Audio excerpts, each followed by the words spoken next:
नमस्कार, मी संतोष सुतार आणि आपण पाहतात सीएल माझा. युवकांनी नोकरीच्या मागे न धावता व्यवसायात आपली कला जोपासणं गरजेचं आहे.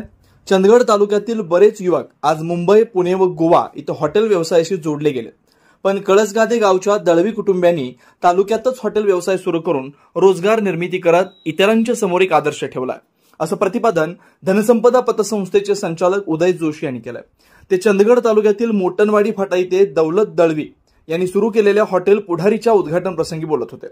यावेळी सामाजिक कार्यकर्ते विलास पाटील, बसवंत अडकुरकर, आनंद दळवी, जे.के. पाटील, आप्पाजी गावडे, विनोद पाटील, अजित पाटील, ज्ञानप्रकाश रेडेकर, दौलत अथर्वचे पीआरओ दयानंद देवन, उत्तम गावडे, संभाजी गावडे, जयवंत मयेकर, दिगंबर निठुरकर, आकाश भोगन, प्रकाश केसरकर व परिसरातील नागरिक मोठ्या संख्येने उपस्थित होते.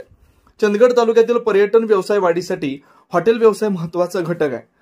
तिलारी तसेच परिसरात येणाऱ्या खवय्यांसाठी आपण हॉटेल पुढारीच्या माध्यमातून चंदगडची एक वेगळी ओळख निर्माण करण्याचा मानस असल्याचं हॉटेल पुढारीचे संचालक दौलत दळवी यांनी सीएल माझा न्यूजशी बोलताना सांगितलं.